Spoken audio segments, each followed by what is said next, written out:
I have a friend. Surprising, I know. Let's call him Dan. Dan is an absolute weeb, and he made it his mission to get me into 2 anime shows. Bunny Girl Senpai, which is actually how we basically became friends, and Re:Zero.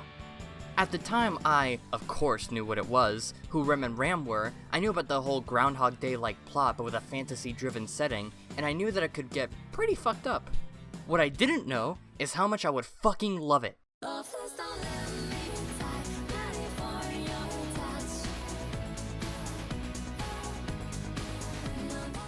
Alright, first of all, let's start with the plot.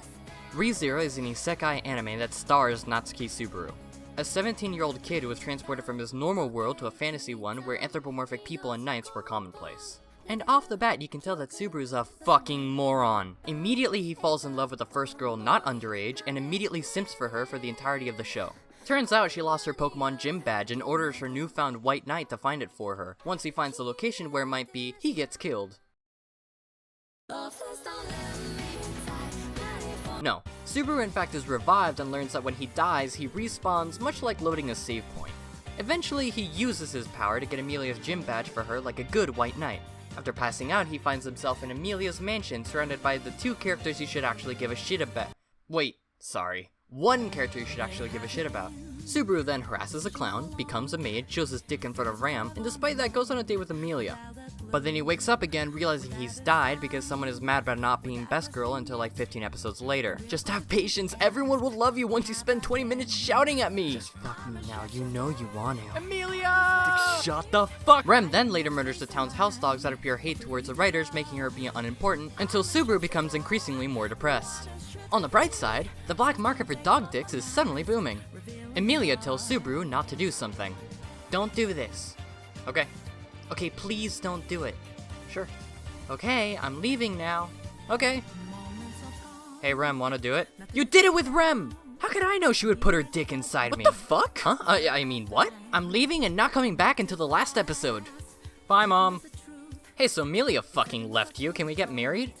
I still like Amelia. But she doesn't even like you. Exactly. What the fuck? Oh, hey, you're gonna say who's Rem and try to make me cry, aren't you? Too bad that I don't care because I love Amelia more.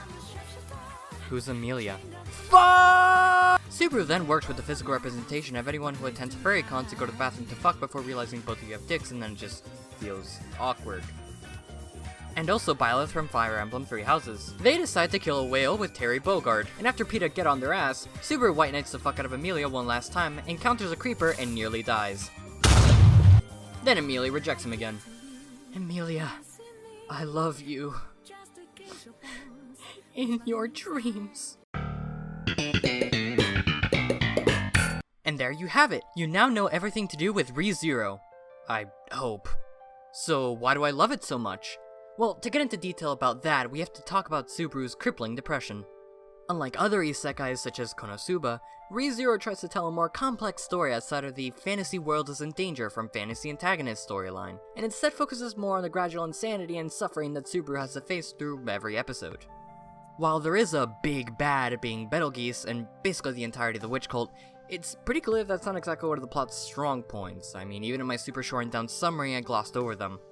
The real conflict lies in the consequences that Subaru sets for himself with each decision he makes in every life he uses, and how with each respawn, his mind tears to shreds just a little more. There have been episodes where he's been delirious, depressed, and terrified beyond compare, and while I'm not happy about it, he eventually finds Amelia as a saving grace to make it worth it. As for Amelia's importance to the story, I wish she would die. Moving on to Rem, I can't speak of her without mentioning... Okay, alright, fine, let's talk about Amelia. Amelia is actually a good character with views that make sense. She wants equality, and also people hate her because she looks like the witch. She's an intriguing character, but it doesn't go much further than that. From there on out, she just becomes a motivation plot device for Subaru to follow. Also, in the third quarter of the show, she doesn't even really appear, and the reason for that is because the actually best character is on screen. Let's be perfectly honest. Rem isn't the most intriguing character when you first meet her. As far as first impressions go, she seems to be similar to Ram in the sense that you're glad she's there, but no one really pays much mind to you.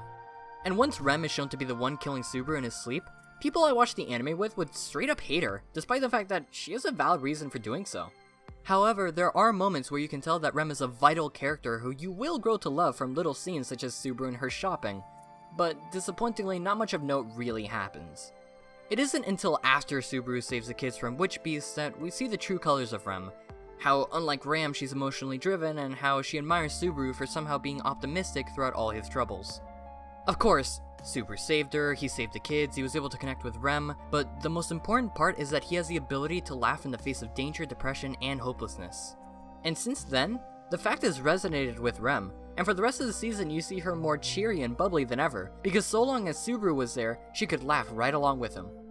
Though of course, we can't talk about Rem without talking about the dreaded 18th episode. Everyone I've spoken to, every single person, me included, who's watched the show always say the same thing. I took a break after episode 18. With good reason as well. The episode wrenched the hearts of many, entirely broken the spirits of fans, and all with a single chapter in the series. Re:Zero struck everyone's heart with a single conversation. It seemed to last forever, and yet you knew that eventually it would have to come to an end. Emotion was poured into every line, passion into every speech. The Subaru that gives up isn't the Subaru Rem knows, that Rem loves, and she convinces him that it's just not who he is. Subaru in retaliation deflects through self-hatred and the belief no one truly could love him because he has nothing to show or give. And when Rem broke into tears shouting at him, yet complimenting him and showering him with praise, everyone sank in their seats.